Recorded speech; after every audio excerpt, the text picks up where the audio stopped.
We begin with breaking news in the Middle East. Reports out of Tel Aviv say several people are injured in a suspected car ramming attack.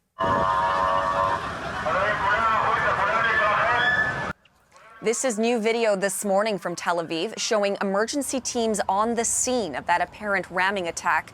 Various reports from Israel have also said a stabbing or a shooting was involved.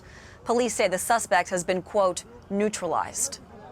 Iris Mackler joins us now live from Jerusalem with more. So, Iris, thank you for joining us. What do we know right now about that attack?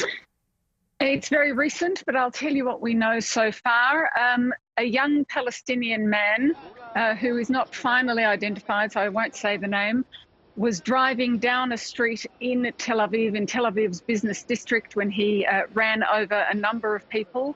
It is then reported that he got out of the car and tried to stab someone else before a civilian, an armed civilian who was on the site, shot him and killed him. Of those people who were injured, 3 are lightly injured, 4 are seriously injured and are being treated in hospital. An interesting reaction has come from the Islamist group Hamas, which praises this as the first action against the operation that Israel, the military operation Israel is currently carrying out in Jenin. So it doesn't take responsibility for the attack, but it praises it and links it to what is currently happening in the occupied West Bank. So let's talk a little bit more now, because of course we know that operation, that Israeli military operation, that it is continuing in Jenin. What is the latest on that situation? It is an ongoing operation. Israel says it's a counter-terrorist operation, and the aim was to find weapons and infrastructure used by militant groups. There are a number of militant groups, by the way, not just one.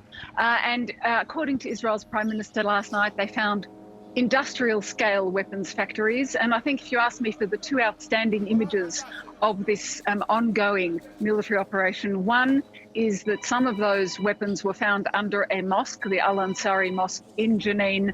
So they have released pictures of tunnels dug under the mosque and weapons being brought out and ammunition being brought out from those tunnels. The other image that is outstanding for me is seeing airstrikes from drones on that refugee camp and seeing people who were originally refugees, Palestinians leaving, being evacuated.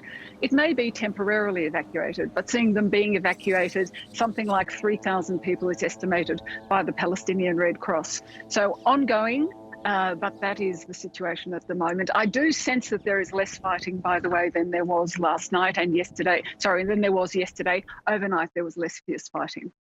Okay. Iris, thank you for this. Of course, we will continue to follow all of this. Iris Mackler for us in Jerusalem.